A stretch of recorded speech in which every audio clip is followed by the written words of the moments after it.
मौत की आगोश में जब तक सो जाती है माँ, मौत की आगोश में जब तक सो जाती है माँ, तब कहीं जा कर के थोड़ा सा सुकून पाती है माँ, तब कहीं जा कर के थोड़ा सा सुकून पाती है माँ। मौत की आगोश में जब तक सो जाती है माँ। बिस्मिल्लाहिर्रहमानिर्रहीम। ګرانو کتونکو دا وخت مونږ په مخیله کې د مجید الله خان په حجره کې موجود یو. زموږ سره نواز خان هم موجود دی. سر موده مخکې چې دی د هغوی پلار په یو حادثه کې چې دی هغه وفات شوی و. نن هغوی له سټیټ لایف د طرف نه پیسې ورکړل شوي دي. د هغوی نه پوښتنه کوو چې دا څومره دي او هغوی قسط چې دی هغه څومره جمع کړی و. جی نواز خان السلام علیکم. وعلیکم سلام. دا راته ووایه چې ستاسو والد صاحب نوم څه و او تاسو د کوم ځای؟ مونږ چې والد صاحب نوم الیاس خان دی او د خریړۍ د چم اوسېدونکي یو. ستاسو والد صاحب وفات شوی و؟ جی او اکسیډنټ کې وفات شوی و، موټر سایکل ټاټ سره. څومره موده مخکې؟ تقریبا کال خو شو. کال پوره شو، لا 2 میاشتې پکې کمې دي، تقریبا 10 میاشتې وشو. دا راته ووایي چې هغوی د سټیټ لایف سره پالیسي کړې وه. څومره پالیسي کړې وه او تاسو ته نن چې د سټیټ لایف د طرفه څومره پیسې چې دي هغه میلاو شو؟ هغه خو جي یو کیس جمع کړی و او تقریبا موږ ته ډېره مهرباني موږ ته خو میلاو شوې تقریبا 2,50,000 روپۍ راته میلاو شو د سټیټ لایف د طرفه تاسو ته نن میلاو شو؟ جی او میلاو شو. دا راته ووایه چې څنګه پر امید یې د سټیټ لایف د دې کار نه او د دې کوم پیسو د راتلو سره ستاسو د کور کوم مالي حالات چې دی هغه به څومره بهترۍ طرف ته لاړ شي؟ اصل خبره دا ده چې غریبانانو د چا چې وس نه کېږي د هغو د طرفه خو ډېره ښه خبره ده، ځکه چې ګراني ده او روپۍ لاک دي او 2 لاک دي، ډېره ګزاره پرې وشي د غریبانانو او د دوی ډېره مهرباني ښه پوره دغه پرې د سړي راټول شي، زړه پرې راټول شي. جی کتونکو دا و زموږ سره نواز خان. هغوی د خپل خیالاتو اظهار وکړو. هغوی دا ووایي چې یاره هر چا له پکار دی چې سټیټ لایف کوم پالیسي چې ده هغه وکړي. مرګ ژوند چې دی دا خو د الله تعالی د طرفه وي او په دې کې انسان چې دی داسې نه شي کولی. البته نن چې کوم دو سټیټ لایف دوی له کوم پیسې ورکړي نو یقینا ده چې د دو هغه کوم مسلې چې د کور هغه کوم ګراني چې ده یا په دې باندې قرضدار وي یا بیماري وي یا داسې نور څه مسایل وي نو د هغې سره د دې پیسو سره چې دی نو هغه مسایل به ډېر زیات کم شي. زموږ سره دا وخت کې هغه چې د الیاس خان چې و که نه نواز خان دا پلار زموږ خپلو او دته ما دا خبره وکړه چې بهی تاسو ځان له په دې پالیسي ځان له وکړئ نو ستاسو لپاره ضروري ده چې لکه څه بچت سړی خپلې وکړي په لږو څه ورته هغوی څه بونس ورکړي. نه بیا دیو 20,000 روپۍ پالیسي زموږ سره کړې وه، 10,000 روپۍ ورسره وي، دا نورې پیسې مونږ به یې مجید الله خان به یې دله جمع کړي خو چې دومره شي چې ستاسو پرې ګزاره روانه شي. هغه وفات شو میاشت وروستو، اوس ورته ښې ډېرې روپۍ میلاو شي. دغه ستاسو د مخې نور کسان هم د مجید الله خان د لیکونو موجود دي، د هغو په هغه منډه تړلو باندې په دغه باندې چې لکه هغوی سره ډېر دغه وکړو او پیسې ورته ښه کافي پیسې میلاو شي. 2,57,100 روپۍ ورته میلاو شي که نه. جی کتونکو د بازدا د خبرونو وروسته زموږ سره سیل منیجر سټیټ لایف مجید الله خان د سوات هغه موجود دی. هغوی دا پیسې چې دي په خپل لاسو باندې هغه متاثره خاندان له ورکړي. د دوی نه پوښتنه کوو چې څومره حد پورې دې خلکو له پکار دي د عوام له پکار دي چې یاره پالیسیانې وکړي او بیا په دې ضرورت په وخت کې په ضرورت کم سختي وخت کې هغوی له دا په پیسې چې دي ورکړي. نن چې کوم خاندان له پیسې ورکړي هغه انتهایي غریبانان دي او یقین دی چې یاره په دغې پیسو باندې به د هغې ډېره زیاته ګزاره کېږي. منیجر صاحب په دې ځای کې ستاسو نه پوښتنه کوو د سټیټ لایف پالیسي شرایط څه دي او دلته کې څومره خلک چې دي نن سبا په دې کې دلچسپي ساتي؟ ډېره مهرباني. زه بحیثیت جنو سیل منیجر سټیټ لایف مجید الله خبرې کوم. دغه څنګه چې تاسو ووایئ چې الیاس خان د چې موږ چې یو څو میاشتې مخکې چې انشورنس پالیسي ورکړې وه او د هغې نه چې یو میاشت وروسته چې د هغه په یو حادثه کې چې وفات شو او نن چې ستاسو مخې ته چې موږ چې هغه 2,57,000 روپیو چې چک ورکړو هغه زموږ سره یو قسط جمع کړی و چې هغه 100,000 روپۍ وي او نن چې هغه نو 2,57,000 روپۍ اگر چې دومره غټ اماونټ او ډېرې پیسې نه دي خو بیا هم چې د دې غریب خاندان پې چې د ساعته پورې چې ډېر زیات کار به کې وشي او سټیټ لایف یو داسې اداره ده چې دا د یتیمانو او کونډو سره چې مدد کوي او د هغې ښکاره مثال نننی دا چک چې موږ دوی د چې الیاس خان خاندان موږ ورکړو دا چک او الیاس خان چونکې مخکې مو وویل چې دا چې زموږ د وزیر اعلی صاحب چې د کلي سره تعلق ساتي او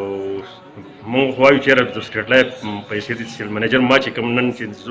د الله تعالی ډېر زیات شکر ادا کوم چېرې زما په لاس باندې چې دې پاک دې متاثره خاندانو له چې په لکاو روپو چک ورکړو کوم چې د زموږ وزیر اعلی صاحب هم چې د دغه کلي سره تعلق ساتي او هغه زما نه کېږي یقین چې هغه د 1,00,000 روپیو امداد دوی سره کړی سټیټ لایف د کونډو او نن نور عوام ته هم زما د درخواست دی چې خپل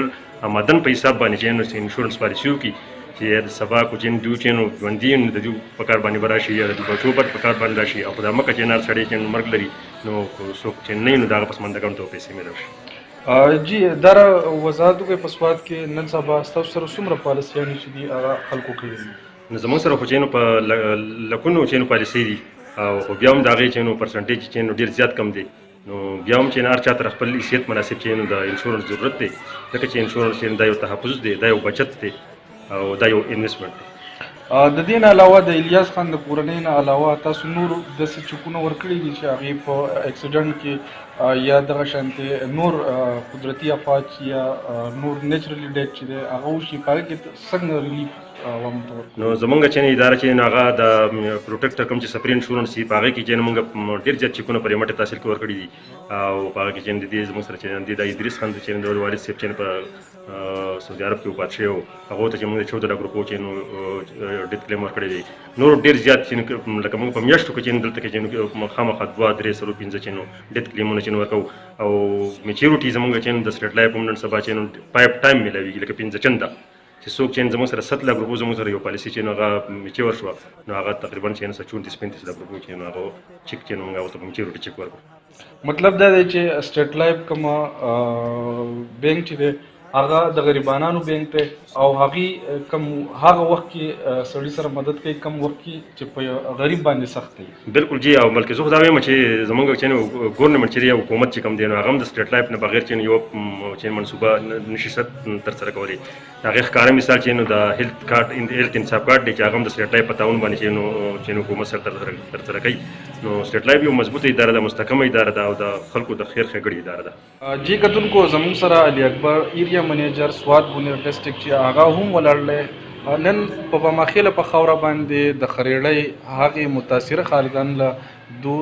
تقریبا 2,60,000 روپیو پورې امدادي کم چک چې دی هغې ورکړو د دوی نه پوښتنه کوو چې نن دوی دا چک ورکړو نو په زړه کې څه محسوسوي السلام علیکم وعلیکم السلام زه خو ډېر خپلې ادارې باندې ډېر فخر محسوسوم چې هغه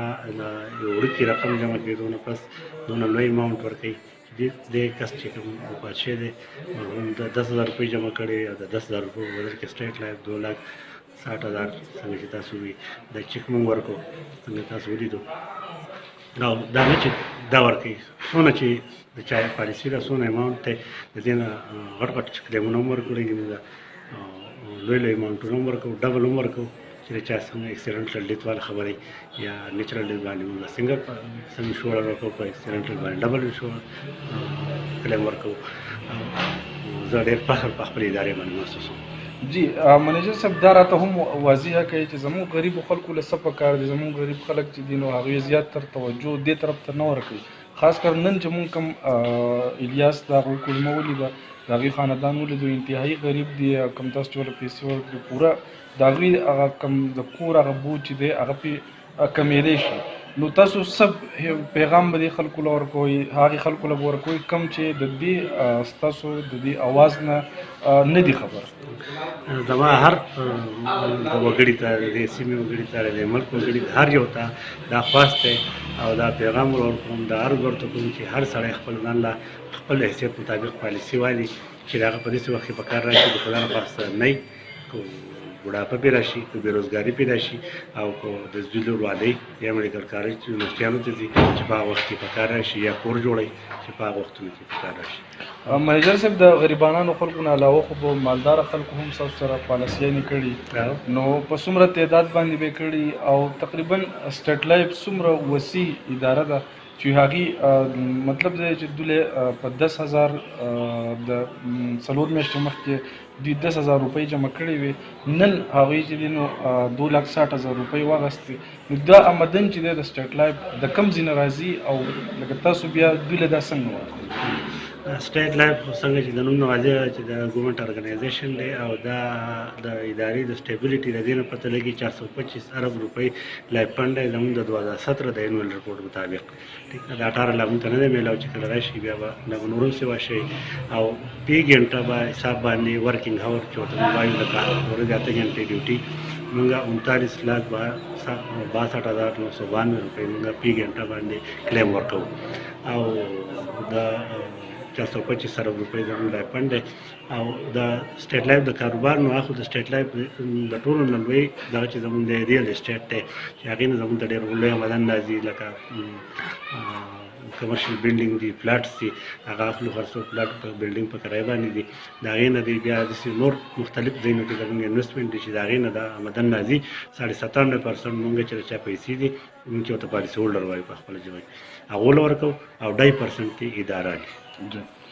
منیجر صاحب د ټیم راکولو ډېره زیاته مهرباني. ګرانو کتونکو نن چې د الیاس خان کړمې چې 4 میاشتې مخکې د هغه په اکسیډنټ کې ډیث شوی و هغوی له نن د سټیټ لایف د طرفه چې دی 2,60,000 روپۍ ورکړی شوې او دوی دغه رقم چې دی د هغې زوی او د هغې کورواله چې دی نو هغوی د دوی نه واغستو. زما په خیال د دې نه نور ښه څه نشي کېدی د انسان چې په سخته کې د هغوی په کار راشي ځکه چې نن سبا مهنګایي ده ګراني ده کېدای شي په کور کې بیماري کېدای شي نورې داسې مسایل وتی نو دوی چې وله کمې پیسې ورکړي نو ډېر تر حده پورې تقریبا په 100 کې 50% د هغوی هغه کم بوج چې دی هغه کم شو. نو دغه شانتې زمونږ د خلکو له پکار دي چې د خپل را روان مستقبل لپاره سوچ وکړي او را روان مستقبل لپاره هغه پالیسي ځان اختیار کړي په کوم کې چې نن الیاس خان له هغه پیسې ورکړی شوې او هغه چې دی هغه د ډېرو ستونزو نه خلاص شو. ما بهرج له اجازت راکوي د الله په امان.